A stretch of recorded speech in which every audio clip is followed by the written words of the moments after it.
Reformation Sunday. If you don't know the story, in 1517, the Roman Catholic priest and monk posted a set of theses, a set of sentences, a set of proposals for debate in the church about the buying and selling of these things called indulgences, what had become, in essence, the buying and selling of God's forgiveness by the church. And that was on October 31st, 1517, and that date is sort of the beginning of this thing we call the Protestant Reformation, the birth of all of that family of churches in the Western Church that are not Roman Catholic. Everything from Lutherans to Baptists to Methodists and everything in between.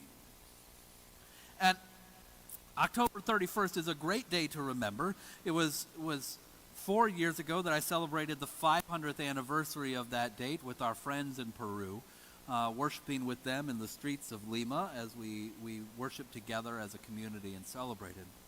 There's another date that happened this year, though, and it was in June in 1521 when Martin Luther was hauled in front of what is called an imperial diet. It's sort of a Congress, if you will, a Senate that is called together with the Holy Roman Emperor at the head and all sorts of princes and church authorities, and it was both religious and secular, and their rulings affected both things. And Martin Luther was hauled in front of this court and remembered how just 100 years prior, a similar figure by the name of Jan Hus was hauled in front of the court and found guilty and then killed, burned at the stake. And so he has this in his mind that there are very real consequences. For Jan Hus, a generation earlier, had preached some of the very same things that Martin Luther had been preaching in Germany. Martin Luther goes to a city called Worms in German. Yes, the diet of worms. Worst way to lose weight ever. And he goes there and they lay out all of his teachings. And they say, Luther, are these yours? And he goes, yeah, I wrote them. I said, Brother Luther, will you recant? Will you say that you were wrong? They had everything Luther had written out there. And he said, well, some of the things I was wrong and some of the things I wasn't. Will you let me go through individually? He said, no, everything. Recant it all. Luther said, well, okay, tell you what, give me a day. So he goes back to his room and he spends the night in prayer and along with his confessor considers what to do. And he comes back the next day and the story goes that he stood there in front of the Holy Roman Emperor who ruled from Spain to Germany and from Italy to England at that time. And they asked him one more time, Brother Luther, will you recant, deny, say you were wrong? Luther said this. He said, until I am proven wrong by Scripture and reason, I will not recant. To go against my conscience is neither wise nor good. Here I stand. I can do no other. God help me. That was Luther's stand, and that was the point at which I think it really all starts, because that's the point at which they excommunicate him. They probably tried to collect him up and kill him, as you do to people who have been excommunicated in that time. But his friends kidnapped him and stole him and hid him from the authorities for about a year. And that was 500 years ago this year, Martin Luther's Here I Stand moment. And it got me thinking as I reflected on that Here I Stand moment about what it is that we take a stand for and what it was that Martin Luther took a stand for. We heard in Ephesians that great line, you are saved by God's grace. It was one of Luther's stands. It's worth remembering this day and sticking in our back pocket and not forgetting. That you don't have to earn God's grace and forgiveness. I love that. This is not something you already had. You weren't born good. God saved you.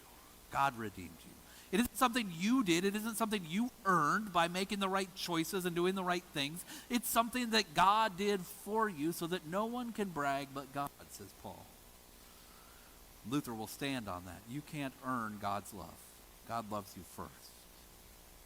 But more than that, it goes back to those 95 theses, and Kathy shared those with us in one of our groups, and I appreciate that. If you've ever read through them from 1 to 95, you probably fell asleep. Because there's a lot of academic, theological, and philosophical stuff that, frankly, is not language we talk in anymore. But in the middle of that, there is one that I just love. And over, as we've talked about the inheritance of the Lutheran tradition for us, we've focused on all that philosophical and theological mumbo-jumbo stuff. And it's great and it's good and I love it. And I've got books and books and books on it in my office, right? But in the middle of that, there is this one line that often gets skipped over, in which Luther says, no one should make gifts to the church to the extent that they cannot provide for their family. If you have a family, your first priority is to provide for your family. Here's what I love about that. In Martin Luther's age, in 1500, there was this huge divide between those who have wealth and those who have none. Lords and serfs, right? Nobility and peasants. And what was happening is peasants were giving what they could because who doesn't want to be forgiven by God, right? And families were going hungry. It's akin to, if you remember from the 80s, those televangelist scandals where grandma was sending off her Social Security check to the televangelist so he could buy a new plane, right? Peasants were giving what little they had to the church to build St. Peter's and paint the Sistine, and not able to feed their families. And this is what caused Luther to take his stand. The theology mattered, but I think what really drove him was this pastoral concern of standing up for those who can't stand up for themselves, standing up for those who are being pushed down by the people in power. That's the driving force of the Reformation that causes Luther to say, here I stand. What do you take a stand for? So I thought some more. And I dug into the Gospels and I looked for those moments when it seems like Jesus stands over and against the crowd. There's plenty of times when he speaks against people, but they're not there, right? So he talks about Herod at one point and Pharisees and religious leaders at another point.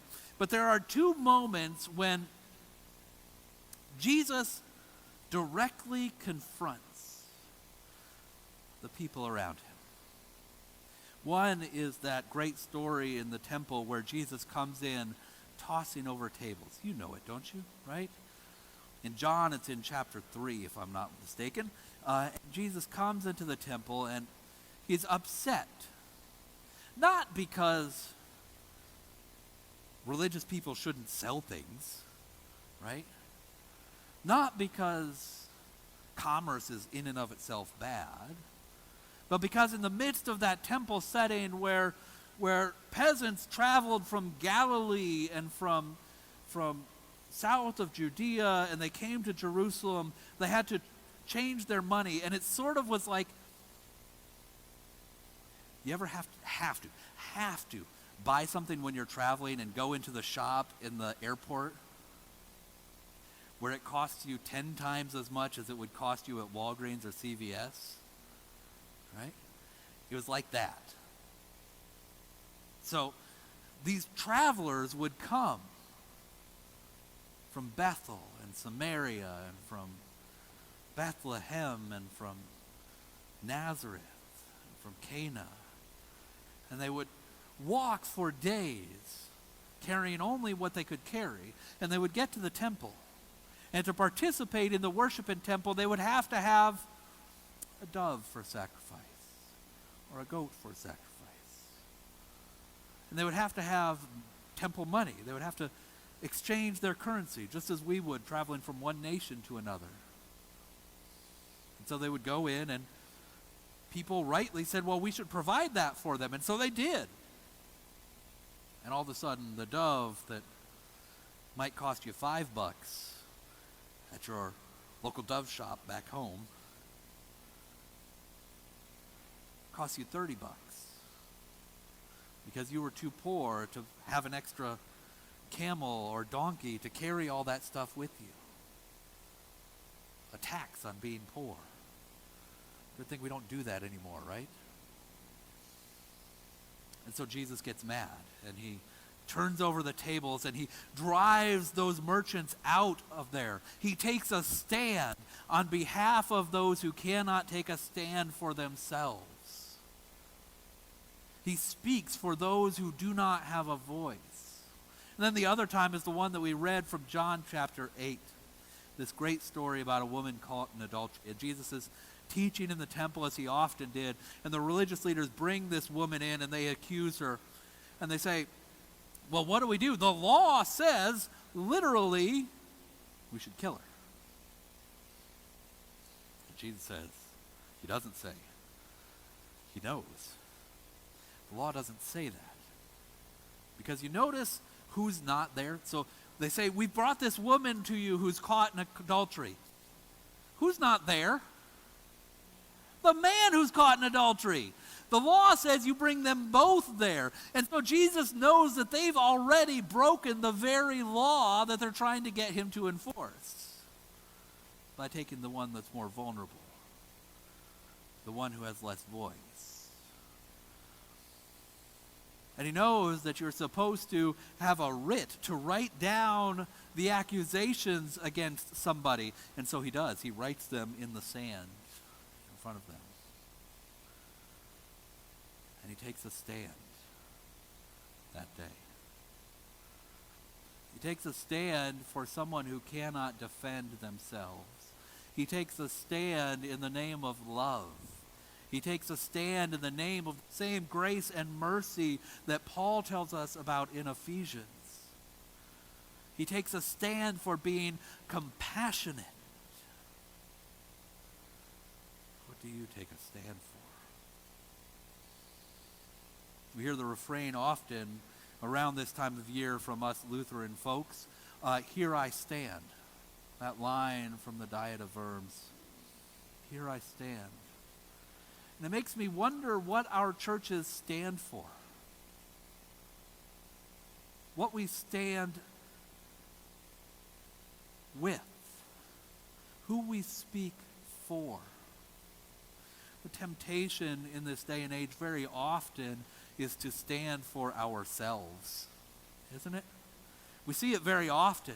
We stand for our own rights. We stand for what I am allowed to do. We stand for what I can do.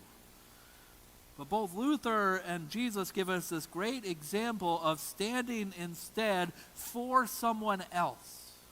Standing for those who cannot stand for themselves. The protest of being Protestant always points upward at those in power and never downward at those who can't defend themselves. Sort of like that great definition of satire, right? Satire is humor that punches up. Humor that punches down is just called bullying. Who are those who have no voice in our community? Who are those who are pushed down by those who are in power in our community? Who are those without the resources,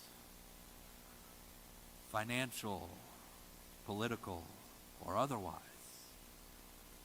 to take their own stand? And how do we stand along and with them? That is the continuing question of the Reformation. not how well do we remember and tell the story and the facts of the Reformation that happened 500 years ago, but rather how do we take our stand today for compassion, grace, mercy, and love. That's the ongoing call of the Reformation. The story that I think to and I'm drawn to is that story of John Lewis. If you don't know John Lewis, you should. John Lewis recently passed away. At the end of his career, he was a congressman from Georgia. But prior to that, his story is shaped in the fires and furnace of the civil rights movement in Alabama and Mississippi in the 60s. He's best known in that regard from the March on Selma, being president of the Student Nonviolent Coordinating Committee, Student Nonviolent Coordinating Committee, or SNCC. He, with others, was in Selma trying to register voters and to lead them on a march to the Capitol in Montgomery, walking over the Edwin Pettus Bridge, when all of the other smart, reasonable, mature adult leaders said, "John, don't be so hasty." Said, "John, you're going to get arrested and you're going to get in trouble." And he continued to have throughout his great phrase that sometimes, throughout his career, this great phrase that sometimes we're called to get into good trouble. And he led people across the Edmund Pettus Bridge that day. And with many others, he was hospitalized as he was met with riot gear and horses for walking across the bridge.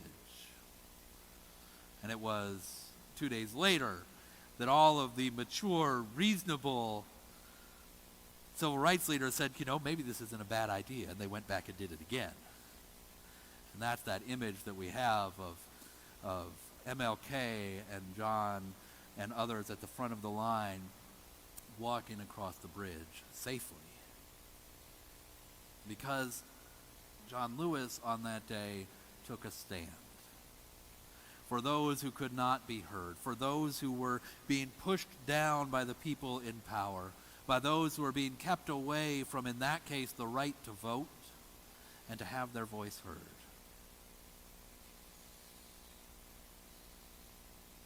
Question for us, children of the Reformation. The question for us, grandchildren of Luther and Melanchthon and others, the question for us is, where will you stand? Luther had his choice. He was prepared for it to cost him his life in order to stand with the poor, to stand with the persecuted, to stand with the powerless. You also, we each of us, freed by God's grace, loved completely, we also have a choice. Where will we stand?